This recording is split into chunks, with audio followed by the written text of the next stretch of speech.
Alors, ce monsieur était animateur pour enfants dans la ville de Tournefeuille, près de Toulouse, et il vivait une vie calme et tranquille. Oh, ça allait coup-ci coup-ça, mais c'était tranquille. Et puis un jour, il rentre chez lui, et il y a des squatteurs qui ont pris son appartement. Il se retrouve à la rue. Impossible de récupérer son bien, tant pis, ça arrive, t'avais qu'à rester chez toi et pas avoir un boulot. Eh oui, c'était la vie. Donc du coup, le bonhomme, qu'est-ce qu'il a fait? Il a récupéré une tente, putain, il y a des débrouillards quand même, et il s'est installé dans un petit bois à proximité. C'est génial, je prends mes affaires. Et il trouvait que sa tente, elle faisait un petit peu cracraproute. Donc pour être accepté, il a eu une idée.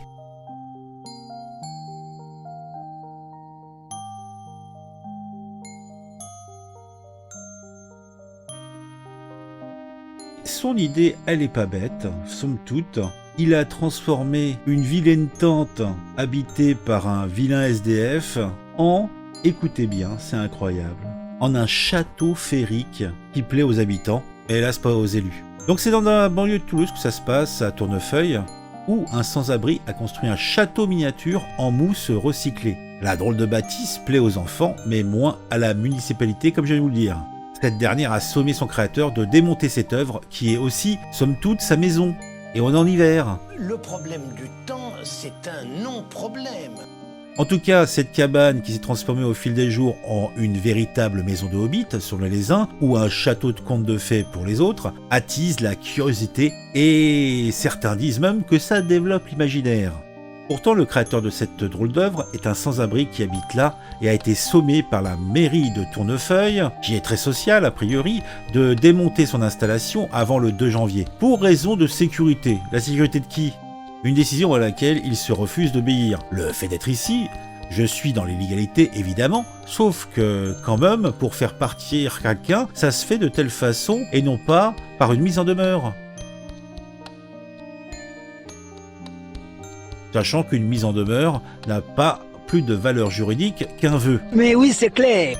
Pour s'intégrer, il organise des ateliers de création pour les enfants. Les habitants le soutiennent.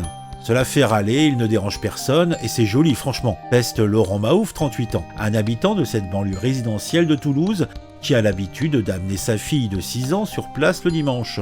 Journée pendant laquelle David, le SDF de 53 ans, organise bénévolement des ateliers de création pour les enfants. Le sans-domicile fixe s'est d'abord installé dans ce parc de la commune de Tournefeuille en construisant une cabane. Puis après les reproches d'une passante qui lui a dit que sa construction était sale, il a voulu embellir la devanture de son abri précaire. Après avoir enjolivé la façade, David a finalement peu à peu étendu sa création qui s'est transformée en une construction féerique. Il s'est servi principalement de mousse recyclée pour construire sa maison magique. La cabane a évolué au fil des mois. C'est génial, c'est magique, rapporte Souel, une habitante de quartier qui ne savait pas pour autant que quelqu'un vivait dedans. David est dans la rue depuis 1 an et demi après que son appartement ait été squatté. David espère rester dans son logis jusqu'à la fin de l'hiver. La municipalité se défend de pousser l'homme à la rue. Bah tiens, il va aller où sinon? La mise en demeure est prorogée jusqu'à ce qu'on trouve une solution, indique-t-elle, précisant vouloir traiter le volet social avant de statuer sur le sort de l'abri de fortune. Et ça, c'est uniquement parce que la presse s'est intéressée à son cas. Ça, c'était fin décembre, et on a un article qui date du 6, donc d'hier, où on parle de nouveau de notre ami David, avec un titre... Près de Toulouse, un HLM proposé aux SDF qui habitent dans son château, entre guillemets, de hobbit en mousse. Et puis soudain ça arrive. Oh, eh ben voyons. Donc que va devenir l'incroyable maison du hobbit en mousse apparue au printemps dernier sur les berges du Touche, à Tournefeuille, dans la banlieue de Toulouse? Après avoir envisagé de la détruire, la municipalité indique ce vendredi dans un communiqué être prête à échanger sur l'avenir de cette installation avec David, le sans-abri de 53 ans qui l'a construite avec des chutes de matériaux trouvés dans des poubelles et qui y dort. Ce château, rendu féerique à coups de pinceau, est particulièrement populaire auprès des enfants et des promeneurs. L'émoi suscité par sa possible disparition a abouti mardi 3 janvier à une rencontre entre Eric et Marilyn Rieux, l'adjointe au maire de Tournefeuille en charge de la solidarité, accompagnée pour l'occasion d'une assistante sociale. À l'issue de cette rencontre, il a été proposé à l'occupant de s'inscrire dans la procédure d'attribution d'un logement social, étant donné que les listes d'attente pour un logement de petite taille laissent espérer des délais raisonnables, indique la municipalité. Au vu de ses compétences artistiques, une autre élue en charge de la culture se tient par ailleurs à la disposition d'Eric pour l'aider à trouver un contrat aidé mettant en valeur sa créativité.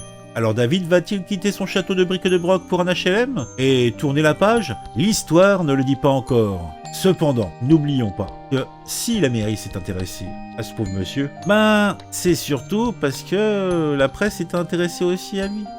Et il a peut-être la chance d'avoir un petit talent artistique, contrairement à énormément de SDF qui se retrouvent dans la même situation que lui.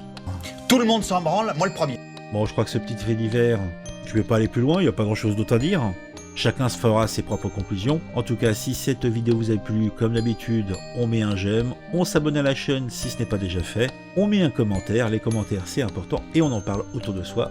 C'est encore plus important, parlez-en, parlez-en, parlez-en. Suivez-moi sur les réseaux sociaux pour savoir quand une vidéo sort, et tout le monde sera heureux, et moi surtout. Allez, on se dit à plus tard pour une nouvelle vidéo.